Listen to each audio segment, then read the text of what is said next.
Hey, book friends. Welcome back to Books I Read. I'm Sheila, and I am so glad you are here. So let's get to this. The first book we're going to talk about is Maggie Stiefvater's The Raven Boys. Now, all I'm going to really say for that book is basically it's a forbidden love, and she cannot fall in love because her true love will die. That's pretty much sums it up. I just couldn't get into the characters or the story. I don't know. I couldn't get into it. I did give the book 3 stars because I don't know if it was just bad timing for me or maybe I was just, again, not in the right mood because I am a mood reader. And that's all I'm going to say about it, other than the fact that maybe in the future or a different time, maybe I will pick that book up again and try again, and I will love it. So the next book I read, and our second book, it was the only book that I have finished off my shelf this week, and that was Windfall by Jennifer E. Smith. Now, I gave this book 4 stars. I really enjoyed this book. I don't think it was real popular. I think it was more like you either liked it or you didn't, and I did. And I gave it 4 stars because I like the story. We have 3 friends, and I'm kind of going over my review here because I read this book earlier in the week. So I don't remember everything I said. I know we have 3 friends. We have Alice, Teddy, and Leo. Leo and Alice are cousins.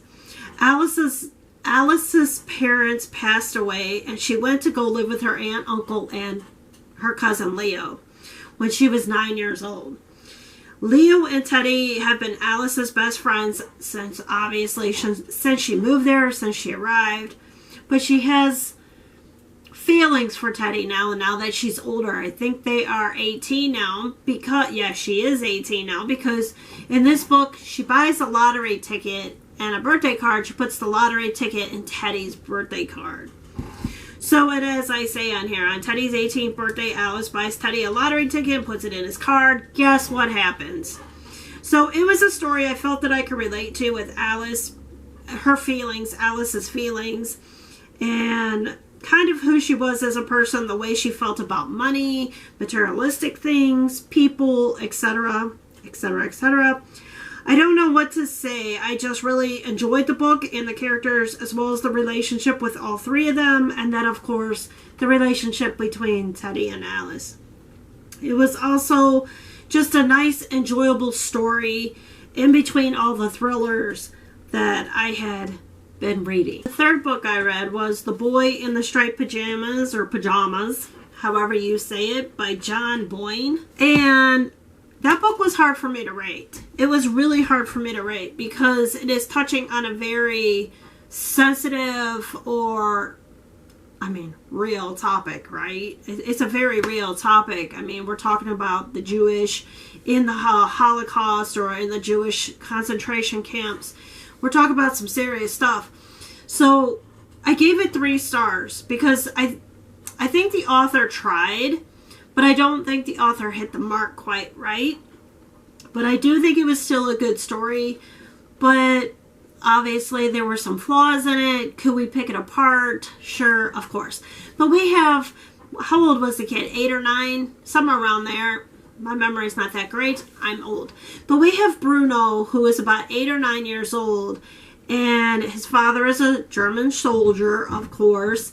And they have moved closer to a Jewish concentration camp. So Bruno, he's just wanting to explore. He seems kind of naive. He's not real up with the current times. And then you got to remember, back in those times, maybe an 8-year-old wasn't as smart as 8-year-olds today. Perhaps it was a different time period. I know parents sheltered kids more, you didn't hear a lot like you hear today. So maybe that, we're thinking of now, our current times, not what it was like back then. But anyway, so Bruno meets this little boy on the other side of the fence. They're talking through the fence. And the ending, though, oh my gosh, I was not expecting that ending. So that's another reason why I gave it 3 stars. So this little boy becomes friends with the Jewish boy on the other side, and Bruno is just clueless. He has no idea what this camp is, what they do there, what they're doing to the Jews. They have no idea. I think it was a good book. I would recommend reading it, but it does have some flaws. I don't think the author captured everything, but I do also believe that the author tried to be respectful in such a sensitive topic. So anyway, that was what I thought of that book. The next book that I read, this is A Long Way Down by Nick Hornby. And this is another one of those books, I think, that either people liked it or you didn't. Basically, you have 4 strangers that meet, not on purpose. It's a coincidence. And they have all went to this spot in London. They call it, I guess, like the suicide spot. And again, the author is writing or talking or bringing 4 different people with 4 different lifestyles on a very sensitive or hard topic to hit, to hit on and or to capture in a good way. I think the author did a good job with taking 4 strangers that all wanted to commit suicide on New Year's Eve and bringing them all together and what could happen and how it can change. What I liked about the story, because I gave it 3 stars, what I liked was I do feel like it wasn't real meaty, but again, the author might have done that on purpose to keep it more light, to keep it more, if you picked up the book and you were feeling, I don't know, maybe you were feeling that way too, it could help that person, or it could help one person, and then the book is definitely worth it. But what I did like that captured my heart was that you have 4 strangers that are from different walks of life, different money backgrounds, different everything, and they end up caring for each other in some small, strange way. So that's what I liked, and that it's like, I wish I could meet strangers that would care just a little bit like that. So that's what I liked about it. I gave it 3 stars. I think it was worth it, especially if you're feeling blue. I think it'd be a great book for January or maybe even around Christmas time. And the next book I read from the library app was My Friend Dahmer, like Jeffrey Dahmer, by Derf Backderf, I guess. Derf Backderf. All right. Anyway, a graphic novel. Graphic novels are definitely not my thing. They're not my cup of tea, but I do like to go outside of my box or go out of my comfort zone once in a while and try something else. Try a different book that I don't normally read, like historical or sci-fi or something like that. I just seen this and was like, oh, I think I'm going to try and read it. I gave it 3 stars though, because I did reach out of my comfort zone, and I think the graphic novel, for the very first one I've ever read or looked at, I think it was well done as far as the graphics and put together and organized and the way it flowed, etc., etc., etc. And not only that, I can't draw, I can't write, so there you go. And the last book that I've read from the library app, it's called A Good Marriage by Stephen King. This is one of his shorter stories. I think it was only like 3.5, 4 hours long. But it was a really good story, in my opinion. I liked it. I gave it 4 stars. Obviously, I do like Stephen King, but I do believe this one was a good one. Darcy is home one night after her kids have, went home, and her husband supposedly has a business trip or something like that. They sell rare coins, I believe. It's like a home business, I do believe. Well, he's away, and she goes out to the garage, I do believe, to find some batteries for the remote. But anyway, she finds her husband's secret. What is that secret? Well, you know what? I think you should read the book, what the secret is, because I don't want to spoil it for you. I think it was really good. Darcy finds a secret that her husband's been keeping for years, and it blows her mind. I think you should read it. If you've never read Stephen King, I think you might want to start with this one, because it's less on the weird side, or the not so much on the horror side. I think it's more on a calmer thriller side. I think it was really good, and I don't know, it's just really good. I think you should read it. And then I'm going to conclude this video with 5 books that I purchased from the Goodwill store today. Here's my receipt.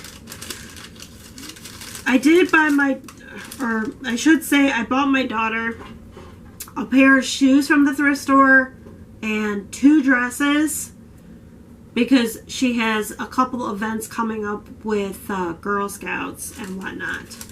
So that's on there as well. But anyway, you can see that I only paid $5 for 5 books. So you can see that. And then you can see what I paid for her dresses too. But anyway, let's get into the 5 books. Okay, I have been seeing this author all over the library app, but I found this today at the Goodwill, and it's called Silver Girl by, how do you pronounce her name? Aline? I don't know. Hildebrand. So I got this one. There were 2 other books by this author, but I didn't know if I like them or not, because I've never read her before. I never got to read The Perfect Couple. So I guess I have a book to read by her now. And then this book just sounds really, really good. This is by Jonathan Safran Foer, I believe, and it's called Extremely Loud and Incredibly Close. Yeah, Extremely Loud, Incredibly Close. The writing throws me off. But I found this for $1, and supposedly it is about a 9-year-old that is on a secret mission through the bowels of New York, and his goal is to find the lock that matches a mysterious key that belonged to his father, who died in the World Trade Center on the morning of September 11th. And this seemingly impossible task will bring Oscar into contact with survivors of all sorts on an exhilarating, affecting, often hilarious, and ultimately healing journey. But anyway, I just thought it sounded really good. It has to do with the September 11th World Trade Centers. And again, I like true facts or true history. I like that kind of thing. What is that? What am I trying to say? True events. That's what I'm trying to say. So this is based off of that. So I am interested, kind of like the Jeffrey Dahmer thing. He was real. He was a person, and something obviously was wrong of why he became a killer. So this is interesting to me, is my point. The next book I got is Cinda Williams Shima. I do have other books by this lady. I have Flamecaster, and I have The Demon King, and now I have The Wizard Heir. And I picked this up because I met her at the Nova Teen Book Festival. Supposedly her books are very, very awesome, and I'm hoping to pick up one. What I think I might do, because her books do start off slower, she builds up the characters. What I think I might do is get the audiobook and follow along with it, so that maybe it'll help me with that. Because I do like to do fantasy, get out of my box with fantasy, because fantasy really isn't a big part of me. Alright, and the next book, The Kitchen House. This one supposedly has high ratings. Never seen it before, never heard of the author before. I just picked up the book and I was excited. It's by Kathleen Grissom, author of Glory Over Everything. But supposedly it is very highly rated. But again, you have the turn of the century, the turn of the 19th century, on a tobacco plantation in Virginia. And young white Lavina, who was orphaned on her passage from Ireland, arrives on the steps of the kitchen house and is placed under the care of Belle, the master's illegitimate black daughter. And Lavinia learns to cook. I think that's how you pronounce her name. Lavinia, whatever. She learns to cook, clean, serve food, and cherish the quiet strength and love of her new family. So she's accepted, and what's going to happen? I don't know. She attempts to straddle the worlds of the kitchen and bakehouse, but her skin color will forever set her apart from Belle and the other slaves. So I'm very curious how this is going to go. I'm ecstatic to see how the author approaches it and how it's going to unfold. Sheila, get your words out. And I'm excited because it's an autographed copy. So I am pretty stoked. So I got an autographed copy for $1. Woohoo! And I like paperback. If you guys don't know, if I had to rename my book channel, it'd probably be like paperback something. Something like that. I don't know. Because I love paperbacks. I just think they are easier to read. So if I had my choice, I'd buy a paperback over a hardcover. So isn't that interesting? And the last book that I have to show you, because I don't know why. I don't know why Alaska interests me so much. But it does. I wanted to move to Alaska. But so many people are like, man, you better do your research because Alaska will chew you up and spit you out. That's what I heard. I was telling my daughter, Phoebe, I was telling her, I said, well, I don't think I'm tough enough for Alaska because Alaska might have chewed me up and spit me out. So I will visit Alaska this way.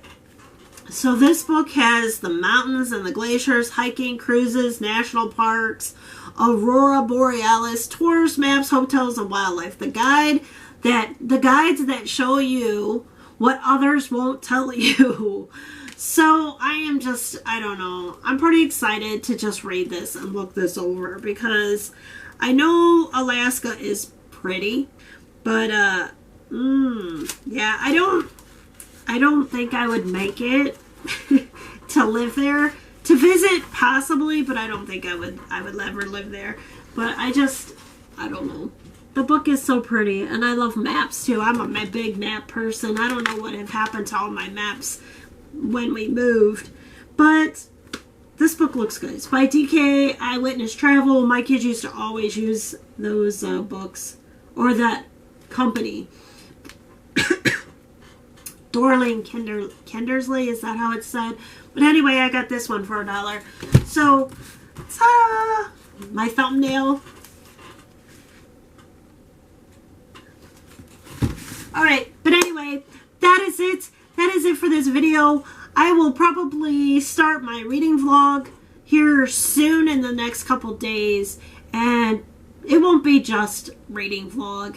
Because, that would be boring, right? So it's going to be not just a reading vlog. Alright, anyway, in the meantime, you guys have a great October.